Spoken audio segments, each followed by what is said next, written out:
welcome to Newcastle. Obviously, you spent a couple of days up here now. Been a bit of a whirlwind week for you, I guess. Can you just tell us a little bit about the last few days for you and how you learnt about the move coming around?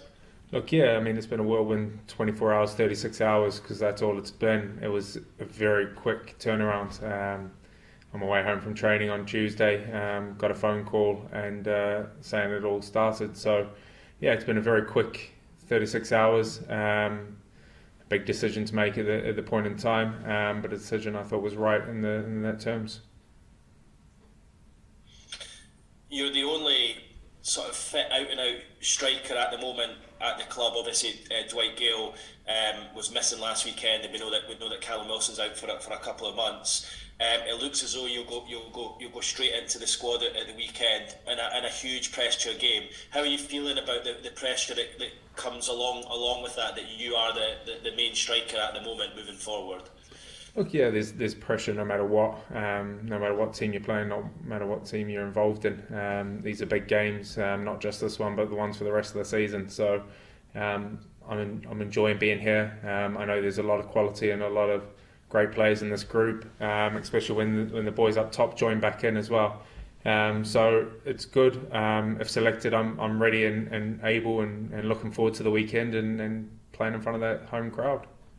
I just noticed a stat earlier that said that you are the most expensive 30-year-old plus striker in Premier League history now. Or sorry, not striker, player in Premier League history. Okay. How does that sit with you? Were you aware of that? No, definitely not aware of that. Obviously, that's the first time I've heard about it. So, yeah, I'm sure it's certainly different. I mean, I've only just ticked over into my 30s, so luckily I don't feel too old, but I feel like I've got a lot more to give and that I'm in the prime years of my life. It sounded as though, Chris, there's maybe a little bit of bad blood left from your time at Burnley, and maybe your departure didn't go down too well there. Are you able to give us a little insight into how things were left there? Look, for me, there's no bad blood at all. I really enjoyed my time at Burnley, 4.5 years, and it was absolutely fantastic. The highs that we had playing in the Europa League, finishing 10th in the league, even when we were fighting relegation in a couple of seasons, the crowd was absolutely superb. They were always behind their lads and always behind me as a striker and playing forward. So I have nothing but great memories from there. It was a case of this is a massive opportunity and a massive club, and something that I couldn't turn down. Thanks, Chris. Good luck. Cheers. Thank you. Matthew Racebeck, BBC Newcastle. Hello, Chris. Hi. What is it about the way that Eddie Howe will have Newcastle playing that you think will be good for you and will help you score goals? Look, I'm sure you've seen from the time that he's been in the building how he's changing the squad and changing the team tactically and the way they want to play. Obviously, Eddie's team has been well known from Bournemouth to be able to play from the back, move things forward, keep possession of the ball. So he's got great ideas that he's trying to implement into the squad. I mean, it's never going to happen overnight. He's going to need time to do that. And I've been out on the training pitch now today, and I can see it's already flowing. So there's a lot of creativity in this team, and I know that they create a lot of chances. So hopefully there's a lot coming my way, and I can do the business. Is that important for you because there'll be supply from the right-hand side with Trippier, Murphy, the left, Ritchie, Saint-Maximin, balls in the air and on the floor as well for you? Yeah, most definitely. I mean, they've got abundance of talent in those wide areas. And obviously, I need to be in the box ready for them. But also, there's more to it than that. I'll be looking to link, especially with Alan, who's working really well where he comes inside, looks to play off people, looks for the 1-2s and attacks and drives the players. So there's a huge different part of the elements of my game that I'm going to have to bring. Looking forward to the challenge because it is a challenge, new team, new people to deal with, and it's an exciting one to see what we can bring. Thanks, Matthew. Andy Sixsmith, PLP. Hi, Chris. Welcome to Newcastle. You said it was a decision that was right for you. How did you know that this was the right decision for you with everything happening so quickly, like you've said? Look, I mean, you got to look at it and you got to feel on what your gut says. And it was just one of those feelings that you had like, look, I think it's the right time in my career. I've been at Burnley for 4.5 years. was very comfortable, very happy and settled there. But when I look at myself, I think nothing ever great happens in your comfort zone.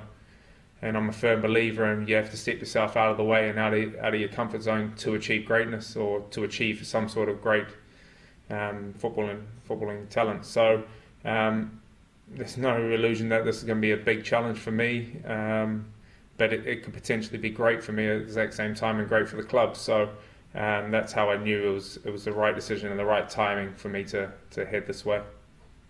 You played at St James's Park, obviously, numerous times as an opposition player. How much are you looking forward to playing there as a Newcastle United player? And have you set yourself a bit of a goals target in the remaining months of the season? I'm most looking forward to playing in front of these fans. I mean, the history, the passion that they show, 55,000 every week, no matter what.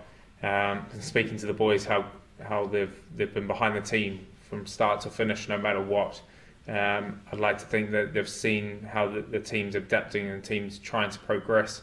And I'd like to think that they're right on side with that, and it seems to be showing in the game. So to walk out there and there, hopefully on the weekend, if selected, and feel that crowd, that buzz, it's going to be superb.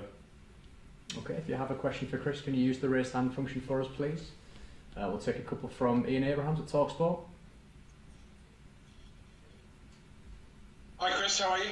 Very well, thank you. Good. Can I just clarify, your buyout clause in your contract, was that from now or was that from the summer? I.e. roughly, but Burnley Newcastle just paying the buyout clause, or can you reveal that for us? Look, to be honest, I actually don't know the wording on anything like that. I knew it had been sitting in there from the day that we agreed a new deal 2.5 years ago. But that was, my agents know more about that and that side of it. I just get on playing football. I don't really worry about what's in the contract and that sort of thing. Just a couple then. People will raise an eyebrow why you moved from one relegation rival to another in the same period, obviously weakening your former club and strengthening your current club. Look, yeah, I mean, as I touched on before, I was comfortable, settled, and in my opinion, you don't achieve anything great being that. I just felt like it's maybe the right time to challenge myself in a different element, and an opportunity like this, or to move club or anything like that, doesn't come along often. So to turn it down when the club and the manager pushed so hard to get me and want me, I felt wanted. I felt like my presence here was needed, and they were after me. So there's nothing more better than being loved as a striker. So I think it was just the right time for a new challenge in my life. Damien Spellman, PA. Hi Chris, congratulations on your move. Can I just ask you, your international career is obviously very important to you as well. World Cup qualifiers coming up in March outside of a normal window. Does that present you with a bit of a dilemma? No, not really. I mean, obviously I'll be going to represent my country out there, but I'll only be able to go within the window, which means I will miss games for the national team, which I'm very upset about, because I don't think international qualifiers or World Cup qualifiers should be played outside of a window. I'm very firm on that. I think it degrades the competition that we're trying to achieve as Oceania, trying to get the nation's best from our area. But ultimately for my club, they know how passionate I am about playing for my national team. I've shown it over the years, and that continues to be the case. But I'll be playing when I'm available, and the availability is when it's in international windows. Chris Wood. OK, so Chris Wood, the new Newcastle striker, signing from Burnley for a fee that could rise up to £25 million, just stipulating there that he will commit seemingly to Newcastle rather than go to New Zealand if it is outside of an international window. 60 caps for his country. Talks about getting out of his comfort zone a couple of times as the reason why he swapped one club in a relegation fight for another in Newcastle United. Says you do not achieve greatness, in his opinion, if you stay inside your comfort zones. There's lots of quality in this group as well. He says he's able and ready and forward ready to play a part this weekend if called upon. Talks about Eddie Howe and his changes to the team already, how he's tactically tried to look at it and how he's tried to implement a lot of creativity. Talks about having the wide players at Newcastle for crosses, but also he says Alan Saint-Maximin's ability to play 1-2s in off the width as well, and he looks forward to being part of that. He says no bad blood at all on his part with Burnley, had 4.5 superb years at the club. So Chris Wood, the new signing for Newcastle, also writing off any doubts over his age. Just did turn 30 last month. And he says, I don't feel too old and I've got a lot to give. I feel like I'm in the prime years of my life. That after Sky Sports News reporter Keith Downey pointed out he is the most expensive striker to be signed in Premier League history over the age of 30.